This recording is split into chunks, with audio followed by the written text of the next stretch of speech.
ఏ సమస్య ఉండదు. నా పేపర్లు ఏది ఉన్నా మీరు ఇక్కడ సబ్మిట్ చేస్తే త్వరగానే మీకు రికార్డు ఇస్తారు. ఈ సమస్య మీకున్నది, ఈ విధంగా దాన్ని తీర్చగలుగుతామని రెవెన్యూ వాళ్ళు మరి మీకు చెప్పడం జరుగుతుంది. 10 సార్లు రానవసరం లేదు.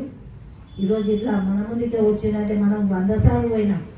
ప్రతి సోమవారం దాసులు పెడితే అప్పుడు చేయలేని పరిస్థితి. వాళ్ళు కూడా ఏం చెప్తుందంటే కోటుకోండి అని చెప్తున్నారు. అయ్యే పని కూడా చేసే పరిస్థితి అధికారులకు లేకుండే గత ప్రభుత్వంలో.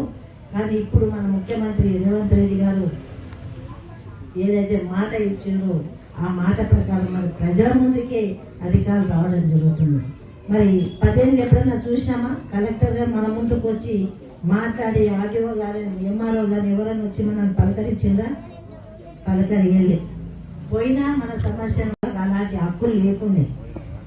వాళ్ళకి ఏదైతే అవసరం ఉందో ఆ పని చేయించుకున్నారు తప్ప ప్రజలకు పని చేయాలనే ఆ ప్రభుత్వం లేకుండే. కాబట్టి ఈ ప్రభుత్వం రేవంత్ రెడ్డి గారు కానీ మొన్ననే మరి మన రెవెన్యూ మినిస్టర్ గారు కూడా రావడం జరిగింది మన జిల్లాకి. ఇలా మన ముందుకి అధికారులు వస్తున్నారు. మరి ప్రజా యంత్రాంగం కూడా ప్రజల ముందుకు వచ్చి మరి చేయడం జరుగుతుంది. చాలా పెద్ద సమస్య.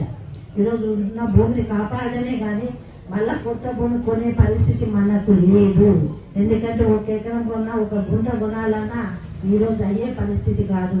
ఉన్నది మనకు వస్తే చాలనే మరి అలాంటి బాధలో ఉన్నా. మీరందరూ కూడా సంతోషంగా ఉండండి. ఇప్పుడే మేడం గారు చెప్పారు, సాయంత్రం వరకు మీరు ఇచ్చిన అప్లికేషన్కు ఎలాంటి సమస్య ఉందనేది రికార్డు చేసి ఆ సమస్య ఎట్లా నెరవేర్చుకోవాలని మీకు చెప్పడం జరుగుతుంది. మరి మీకు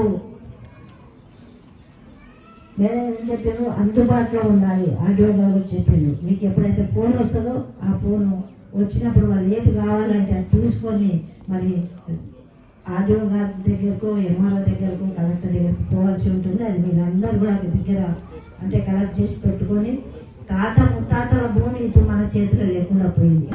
ఇక్కడ ఉన్న వాళ్ళలో మరి ఉందా?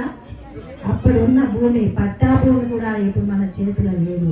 కానీ ఇప్పుడు మన పిల్లలు కానీ మన భవిష్యత్తు ఏంది అనేది ఆలోచన పడ్డాం. కాబట్టి ఈ ప్రభుత్వం వచ్చిన తర్వాత అలాంటి సమస్యలు ఏవి కూడా ఉండదు.